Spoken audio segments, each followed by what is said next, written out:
Yes. Hello friends, कैसे हैं आप? आशा करता हूं आप अच्छे होंगे, आपके घर पर सब अच्छे होंगे। आज मैं आप लोगों के लिए पॉलिटी एमसीक्यू टेस्ट सीरीज का 14 पार्ट लेके आया हूं, भाग 14 लेके आया हूं, हिस्सा 14 लेके आया हूं। ये एमसीक्यू टेस्ट से हिंदी इंग्लिश दोनों में इसे कोई भी देख सकता है, जिसकी भाषा हिंदी हो या इंग्लिश हो। ये सभी कम्पिटेटिव एग्जाम के लिए है, चाहे वो स्टेट पब्लिक सर्विस कमीशन हो, नेट के हो, टीजीटी हो, पीजीटी या एस स्टेट हो, उन सभी को लिए है। ये हर कोई देख सकता है। प्लस इससे कुछ क्वेश्चन आरआरबी एसएससी के लिए भी मैं ले डालता हूँ, ताकि छोटे बड़े मिलाकर सब जगह क्वेश्चन पूछे जाते हैं। ठीक है, फिलहाल मैं फोकस कर रहा हूँ अभी बीपीएससी और यूजीसी नेट के लिए और टीजीटी पीजीटी, क्योंकि ये सारे वैकेंसी हर स्टेट में होने वाले हैं, मतलब वैकेंसी एग्जाम होने वाले हैं। ठीक है, तो उसी को फोकस करके मैं क्वेश्चंस ले रहा हूँ, प्रीवियस ईयर लगाता हूँ, डालता हूँ, और कुछ क्वेश्चंस भी मैं उठाता हूँ और बनाता भी हूँ मैं क्वेश्चन टॉपिक वाइज, जो टॉपिक मुझे बेटर लगा। ठीक है, सेलेक्टिव क्वेश्चन देता हूँ। चलिए, तो मैं कुछ कुमार स्वागत करता हूँ आप लोगों का आप ही के इस यूट्यूब चैनल में, जिसका नाम है IQ अड्डा एंड इजी लर्निंग। चलिए, तो आज का सेशन मैं स्टार्ट करता हूँ। सेशन स्टार्ट करने से पहले एक बात बताऊंगा, यदि वीडियो पसंद आए तो लाइक शेयर कमेंट जरूर करिए, और यदि आप चैनल पर नए हैं तो सब्सक्राइब करना ना भूले। सब्सक्राइब करके इसके बेल आइकन को दबा करके उसका नोटिफिकेशन ऑन कर दिए, ताकि जब भी मैं क्लासेस लूँ, वीडियो डालूँ, तो आपको नोटिफिकेशन चला जाए। ठीक है, चलिए, तो आज का सेशन स्टार्ट करते हैं। तो आज का पार्ट है 14। तो पहले वाले जितने पार्ट हैं मैंने और प्लेलिस्ट में डाल दिया, आप वहां पर जाकर देख लीजिएगा। ठीक है, चलिए, तो आज का सेशन स्टार्ट करते हैं। तो आज का पहला क्वेश्चन होगा 131 से 131 से। मैं हल्का सा जूम इन कर लेता हूँ। चलिए, यहाँ तक ठीक है। ठीक है, तो आज का पहला क्वेश्चन क्या है? देखिए, आज का पहला क्वेश्चन है, क्वेश्चन कहता है भारत के राष्ट्रपति का चुनाव किया जाता है, मतलब इंडिया के जो प्रेसिडेंट है उनका इलेक्शन कैसे किया जाता है। ठीक है, क्वेश्चन है, आपके पास चार ऑप्शन है। देखिए, छोटे बड़े में मिलाकर सब देता हूँ। ठीक है, तो आप बताइएगा, मैं देखिएगा आराम से। ठीक है, चलिए, अब वीडियो पूरा देखिएगा। ठीक है, मैं बीच बीच में हर चीज़ एक्सप्लेन भी करता जाता हूँ। चलिए, तो अब स्टार्ट करते हैं। तो भारत के राष्ट्रपति का चुनाव किया जाता है, तो आपके पास चार ऑप्शन है। पहला ऑप्शन है प्रत्यक्ष निर्वाचन द्वारा, दूसरा है एकल हस्तांतरीय मत पद्धति के द्वारा, तीसरा ऑप्शन है अनुपातिक मत प्रणाली द्वारा, चौथा ऑप्शन है खुले वैटल प्रणाली द्वारा। इसका आंसर क्या होगा? सबसे पहले तो आप लोगों ने पढ़ा होगा कि प्रेसिडेंट का जो इलेक्शन होता है प्रत्यक्ष ना होकर के वो अप्रत्यक्ष होता है, तो एलिमिनेट करेंगे तो ऑप्शन ए कैंसिल हो गया।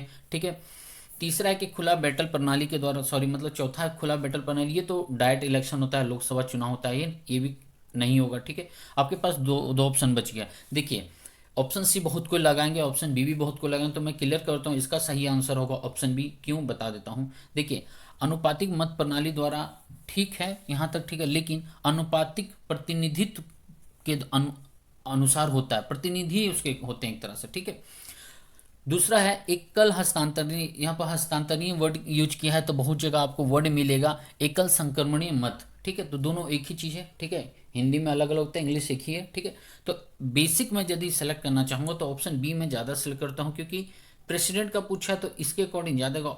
लेकिन अनुपातिक मत प्रणाली का अनुपातिक प्रतिनिधित्व प्रणाली रहता तो मैं इसे भी लेता। ठीक है, तो फिलहाल ऑप्शन बी में जाऊँगा। ठीक है, क्लियर है। आगे चलते हैं, क्वेश्चन नंबर, यहाँ पर इंग्लिश में है, आप देख लीजिएगा वीडियो को पॉज करके। ठीक है, आगे चलते हैं। क्वेश्चन नंबर 132 क्या कहता है? कहता है, क्वेश्चन है, कहता है भारत के उपराष्ट्रपति बनने से पहले डॉक्टर एस राधाकृष्णन द्वारा धारित पद क्या था? मतलब जब वो उपराष्ट्रपति बने, पहले तो भारत के उपराष्ट्रपति बने थे, फिर सेकेंड टर्म में जब प्रेसिडेंट की बारी आता है तो भारत के दूसरे राष्ट्रपति का पद इन्हीं को मिलता है। ठीक है, तो सवाल यहाँ पर आपको कहता है कि उपराष्ट्रपति बनने से पहले वो क्या थे, उनका पद क्या था। आपके पास चार ऑप्शन है। पहला ऑप्शन कहता है यूएसए के राजदूत, दूसरा ऑप्शन कहता है यूजीसी के अध्यक्ष, तीसरा ऑप्शन कहता है योजना आयोग के अध्यक्ष, चौथा ऑप्शन कहता है सोवियत संघ के राजदूत। तो क्या होगा? जल्दी से कोई बताएगा। ये मैंने कहाँ से उठाया, मैं बताऊँ, ये प्रीवियस ईयर का क्वेश्चन है पब्लिक सर्विस कमीशन के। ठीक है, तो इसका आंसर देखिए, इसका आंसर होगा ऑप्शन डी। कोई नहीं तो ऑप्शन डी एकदम मारिएगा, लगाइएगा। ठीक है, देख लीजिए क्वेश्चन, डीप स्टडी इसके लिए थोड़ा सा करना पड़ेगा। तो वो सोवियत संघ के राजदूत थे जब वो उपराष्ट्रपति नहीं बने थे। ठीक है, तो एक्चुअली जब हुआ क्या था कि जब संविधान सभा का निर्माण हुआ था, तो उस समय हमारा तो एक संविधान बनने का प्रोसेस हो गया था, एक इनडायरेक्ट कह सकते हैं, तो हम लोग एक हमारा पार्लियामेंट बन चुका था आज़ादी के टाइम तक। ठीक है, तो बेसिकली स्वतंत्रता के बाद ही ना हम खुद को बोलेंगे हमारा देश स्वतंत्र है, और 1950 26 जनवरी 1950 गणतंत्र भी नाम दे दिए। ठीक है, तो उपराष्ट्रपति बनने से पहले वो यूएसए, सॉरी मतलब रशिया के लिए वो प्रतिनिधित्व करते थे राजदूत एम्बेसडर के रूप में। ठीक है, आगे चलते हैं। क्वेश्चन में 130, ये इंग्लिश में। ठीक है, आप लोग याद से देख लीजिएगा। ठीक है, 133 क्या कहता है, इसको थोड़ा सा मैं जूम आउट कर लेता हूँ। हाँ, ठीक है। तो क्वेश्चन 133 क्या कहता है, बरदौली सत्याग्रह के बारे में सही कथन का चयन करें। ठीक है, आपको दो सेंटेंस दे दिया गया, आप उसको सेलेक्ट करके आंसर देना है। ठीक है, पहला सेंटेंस कहता है, पहला वाक्य है, किसानों की लगान में 22% तक की वृद्धि कर दी गई थी। ठीक है, 22% की वृद्धि कर दी गई थी। दूसरा कहता है, बरदौली सत्याग्रह का नेतृत्व सरदार पटेल ने किया था। ठीक है, दो सेंटेंस दे दिया गया है। अब आगे है ऑप्शन आपके पास, चार चार ऑप्शन में पहला कहता है केवल एक, दूसरा कहता है एक और दो दोनों, तीसरा है केवल दो, चौथा है ना एक ना दो। तो इसका आंसर क्या होगा, बरदौली सत्याग्रह। देखिए इसका आंसर होगा बरदौली सत्याग्रह का ऑप्शन बी। ठीक है, कैसे मैं बता देता हूँ। ठीक है, आपने पढ़ा भी होगा। ठीक है, बरदौली सत्याग्रह होता क्या कि वर्ष 1928 में गुजरात में बरदौली नाम का जगह है, आप लोगों को पता होगा। वहाँ पर किसानों का जो लगान था 22% बढ़ा दिया गया था अंग्रेजों के द्वारा। तो उन्हीं के समर्थन में सरदार पटेल ने उनका उनका लीडर बने और उनके लिए सत्याग्रह चलाए थे। ठीक है, सत्याग्रह का मतलब आपको पता है, सत्य के लिए आग्रह करना। हम अहिंसा के आधार पर हम अपने मांग को रखेंगे, अपने हक को मांगेंगे। ठीक है, अपनाने का कोशिश करेंगे, हमारा जो हक है ठीक है लेने की कोशिश। तो बरदौली सत्याग्रह का नेतृत्व सरदार पटेल ने किया था। कब हुआ था, 1928 में हुआ था। कारण क्या था कि किसानों का लगान 22% बढ़ा दिया गया था। ठीक है, लगान जो भी था उसी के आधार पर बनाया गया था। ठीक है, चलिए आगे बढ़ते हैं। क्वेश्चन नंबर 130 इंग्लिश में है, आप लोग देख लीजिएगा। ठीक है, 134 देखते हैं क्या है क्वेश्चन। कहता है, तारकुंडे समिति का संबंध किससे है। तारकुंडे समिति जो है उसका संबंध किससे है। तो आपके पास चार ऑप्शन है। पहला कहता है चुनाव व्यवस्था में आमूल सुधार। दूसरा ऑप्शन है राज्य द्वारा निर्वाचन के लिए वित्तीय सहायता। तीसरा ऑप्शन कहता है चुनाव में आपराधिक तत्वों की वृद्धि पर प्रतिबंध। और चौथा ऑप्शन कहता है चुनाव में काला धन के बढ़ते प्रभाव पर रोक। तो इसका आंसर क्या होगा, ये भी मैंने प्रीवियस ईयर से लिया है, यूजीसी नेट से लिया है। ठीक है, यूजी नेट जीआरएफ का क्वेश्चन है ये। ठीक है, देखिए इसका आंसर होगा 134 का आंसर होगा ऑप्शन ए, चुनाव व्यवस्था में सुधार के लिए। अब किस प्रकार का सुधार था देखिए, तारकुंडे समिति कब आया, कैसे आया, उसके बारे में बताया। देखिए ये होता है 1994 95 सॉरी 74 75 का बात है। ठीक है, 1974 75 जयप्रकाश नारायण जी रहते हैं। वो करते क्या है, सिटीजन ऑफ डेमोक्रेसी एक राजनीतिक दल होता है, उसके वो लीडर बनते हैं। अब उनका लीडर करते हुए, लीडरशिप करते हुए वो कहते हैं क्या, मांग क्या रखते हैं, चुनाव से संबंधित जितने भी राजनीतिक दल हैं। ठीक है, तो उनके पैसों से संबंधित उनके स्रोत, वो जो पार्टी के लिए जो फंड आते हैं वो कहाँ से आ रहे हैं, वो खर्च कहाँ कर रहे हैं, उनका प्रयोग किस प्रकार हो रहा है, उन्हें वो जो फंड है वो किस दल को कितना दिया जा रहा है, किस दल को नहीं दिया जा रहा है, उसका प्रॉपर यूज हो रहा है या नहीं हो रहा है, इसके संबंध में उन्होंने जांच करने की मांग की थी निर्वाचन आयोग से। और वो बोले थे यदि ये इलीगल होता है, यदि ये गलत साबित होता है तो उसके निर्वाचन को रद्द किया जाए उस पार्टी को। ठीक है, तो इससे संबंधित था। कब था, तो 1974-75 में। ठीक है, जयप्रकाश नारायण जी के समय में। ठीक है, आगे चलते हैं। क्वेश्चन में 135 क्या कहता है, देखिए यहाँ इंग्लिश में देख लीजिएगा। ठीक है, वीडियो पसंद आ रहा हो तो लाइक शेयर कमेंट जरूर करिएगा। ठीक है, चलिए आगे है क्वेश्चन में 135 क्या कहता है। क्वेश्चन कहता है, दल बदल को रोकने के लिए कानून किस संविधान संशोधन के अंतर्गत किया गया था। एक मिनट, दल बदल को रोकने के लिए कानून किस संविधान संशोधन के अंतर्गत किया गया था। मतलब सेंटेंस थोड़ा गड़बड़ हो गया है। ठीक है, ट्रांसलेशन में कह रहा है दल बदल जो कानून आया था वो कौन से संविधान संशोधन में आया था। तो दल बदल जो हो रहा था उसको रोकने के लिए किस संशोधन में इस चीज को लाया गया था। आपके पास चार ऑप्शन है। पहला ऑप्शन कहता है 52वां संविधान संशोधन। दूसरा कहता है 42वां संशोधन अधिनियम। तीसरा कहता है 46वां संशोधन अधिनियम। और अंतिम है 72वां संशोधन अधिनियम। तो इसका आंसर क्या होगा, 35। देखिए इजी क्वेश्चन है, सब जगह पूछा गया है, ये भी प्रीवियस ईयर से मैंने लिया है। क्या आंसर है, तो इसका एक ही आंसर है ऑप्शन ए 52। ठीक है, 52वां संविधान संशोधन अधिनियम आया था 1985 में। ये हमेशा पूछता है इसका, इसमें ये सब फेवरेट क्वेश्चन है, याद रखिएगा, ये सब क्वेश्चन को याद रखिएगा। ठीक है, हमेशा पूछा जाता है। कहता है कि ये दल बदल को रोकने, होता क्या था कि कोई पार्टी जीत रही है तो कुछ लोग क्या करते थे, उस पार्टी में जाके शामिल हो जाते थे आफ्टर इलेक्शन। ठीक है, जहाँ मतलब वो जहाँ पूरी वहाँ मूली वाला हिसाब हो जाता था, है ना। यूपी बिहार में ये चीज़ कहा जाता है, खासकर जहाँ पूरी वहाँ मूली, है ना, किसी से सुना था मैं भी। ठीक है, चलिए तो 1985 में ये कानून आता है कि यदि आप दल बदल का उल्लंघन करते हैं तो आपकी सदस्यता रद्द कर दी जाएगी। ठीक है, आगे चलते हैं। क्वेश्चन नंबर 136 क्या कहता है, 136 क्या कहता है, देखते हैं। ये भी प्रीवियस ईयर नहीं, हाँ ये भी प्रीवियस ईयर ही क्वेश्चन है यूजीसी नेट का। प्रीवियस ईयर जानबूझ के ले रहा हूँ अभी, क्योंकि अभी नेट का एग्ज़ाम है, अभी बीपीएससी का फॉर्म आ गया है। ठीक है, तो प्रीवियस से लगाना बहुत ज़रूरी है। ठीक है, चलिए तो कहता क्या है, देखते हैं। कहता है लोक प्रशासन क्या अविभाज्य विचार के एक, लोक प्रशासन यहाँ पर के होगा। ठीक है, यहाँ पर लगाएगा के।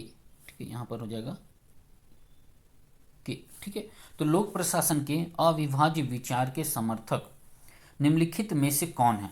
मतलब लोक प्रशासन अविभाज्य है तो इस विचारधारा को कौन फॉलो करते हैं, कौन उनका समर्थन करते हैं। तो 4 नाम है, उसके बाद ऑप्शन है। तो 4 नाम किसके किसके हैं। पहला है हेनरी फ्योल, दूसरा है साइमन, तीसरा है मार्शल डिमॉक, चौथा है गुलिक। तो इसका क्या होगा।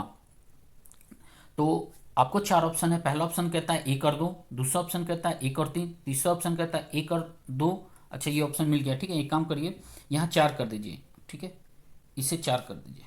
ठीक है, अच्छा क्या बात है, टाइपिंग में बहुत मिस्टेक हो गया, कोई बात नहीं, हो जाता है कभी कभी। ठीक है, यहाँ 4 कर दीजिए। ठीक है, और ऑप्शन डी है 2 और 3। तो इसका आंसर क्या होगा 136। देखिए इसका आंसर होगा ऑप्शन बी 1 और 3।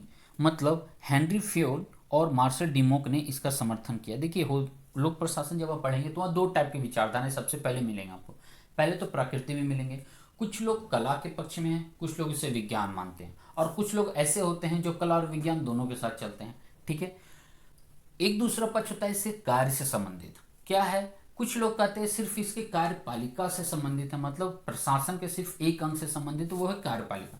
कार्यपालिका में चपरासी से लेके बड़े बड़े अधिकारी तक जाते हैं। ठीक है, उनका ये विचार। अब कुछ लोगों का विचार ये था कि ये शासन के तीनों अंगों से जाते हैं, कार्यपालिका, विधायिका और न्यायपालिका, ये तीनों के अंतर्गत काम करते हैं प्रशासन। ठीक है, तो इससे विवाद है, आपने पढ़ा होगा।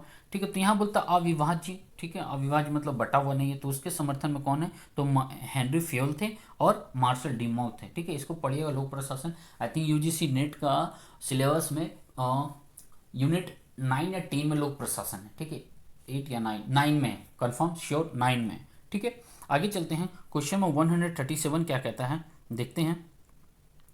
100, अच्छा ये कथन और कारण है। ठीक है, तो इसे मैं थोड़ा सा जूम आउट करूं ताकि क्वेश्चन दिख जाए। ठीक है, हाँ चलिए, तो कहता है क्या कथन है, कथन कारण करना जरूरी है। ठीक है, कहता है 130 कथन है कि आज सरकार का संसदीय रूप विश्व भर में सर्वाधिक स्वीकार्य प्रणाली है। ठीक है, संसदीय जो रूल है, संसदीय नियम है, प्रणाली है, दुनिया भर में फेमस है। कारण क्या है, कारण कहता है कि संसदीय प्रणाली में मंत्रीगण विधानमंडल से अपनी लोकतांत्रिक वैधता प्राप्त करते हैं और होते हैं। ठीक है, प्राप्त करते हैं।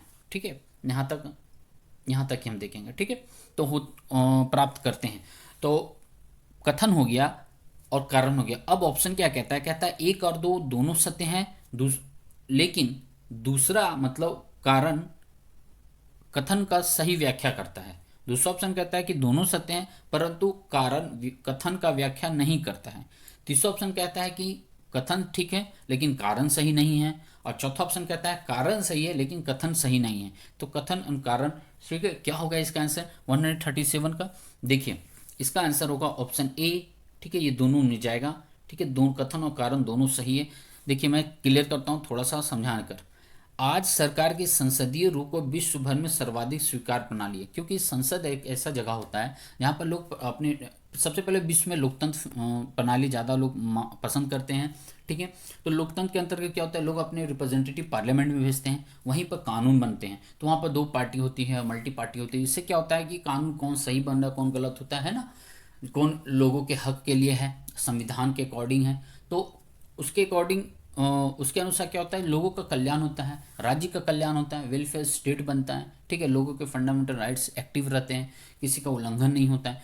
तो कारण क्या है, कारण बोल रहा है, देखिए कारण में हमेशा याद रखें क्योंकि, ये जो वर्ड है ना क्योंकि, बिकॉज है ना, बिकॉज जो हम लोग बोलते हैं, बिकॉज जो हम लोग यूज करते हैं। ठीक है, ये इसको क्लियर करिएगा तो समझ में आ जाएगा, बिकॉज लगाकर आगे पढ़िएगा। ठीक है, तो संसदीय प्रणाली में मंत्रीगण विधानमंडल से अपनी लोकतांत्रिक वैधता प्राप्त करते हैं। हाँ, क्योंकि यदि वो खुद में लोकतंत्र नहीं होंगे तो उनको इलेक्ट करके कौन भेजेगा? वो खुद से तो वहां नहीं जाएंगे, पब्लिक ही उन्हें चुनाव करके चुनकर भेजेगी ना। तो जब तक वो लोकतांत्रिक वैधता नहीं प्राप्त करेंगे तब तो पार्लियामेंट कहाँ से बनेगा? पार्लियामेंट होगा ही नहीं। सिंगल पार्टी पार्लियामेंट का ऑटोक्रेसी हो जाएगा, वो तो तानाशाही व्यवस्था होगा, जो मन से वो करेंगे, है ना। तो इसके अकॉर्डिंग ऑप्शन ए सही जाएगा। ठीक है, आगे चलते हैं। क्वेश्चन 138 क्या कहता है, यहाँ इंग्लिश में है, आप देख लीजिएगा। ठीक है, 138 क्या कहता है देखते हैं।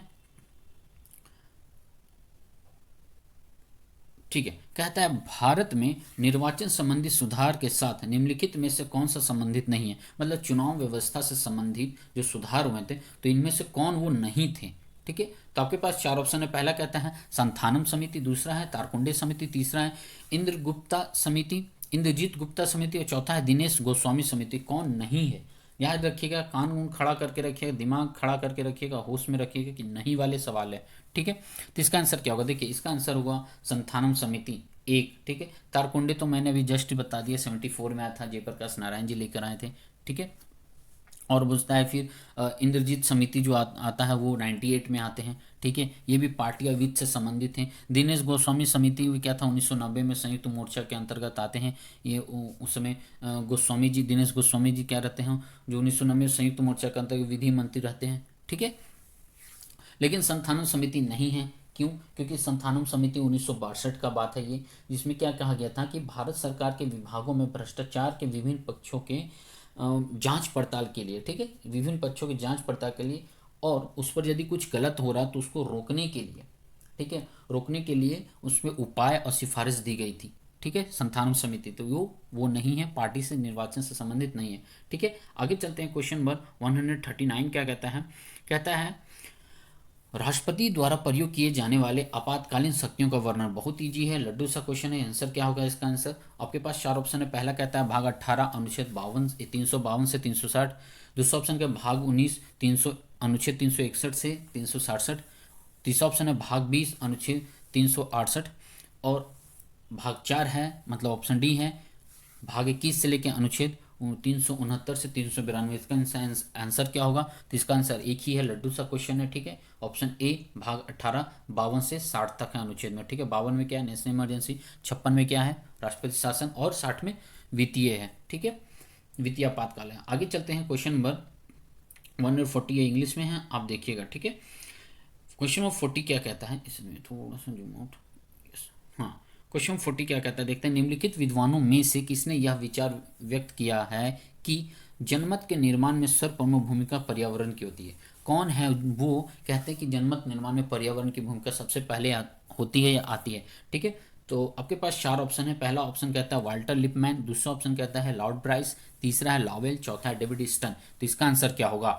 जल्दी से बताइएगा। देखिए इसका आंसर होगा ऑप्शन ए, वो वाल्टर लिपमैन। ठीक है, देखिए इनका विचार क्या था कि जनमत का जब बात आता है ना तो सबसे पहले हम प्रकृति को रखते हैं, नेचर को रखते हैं।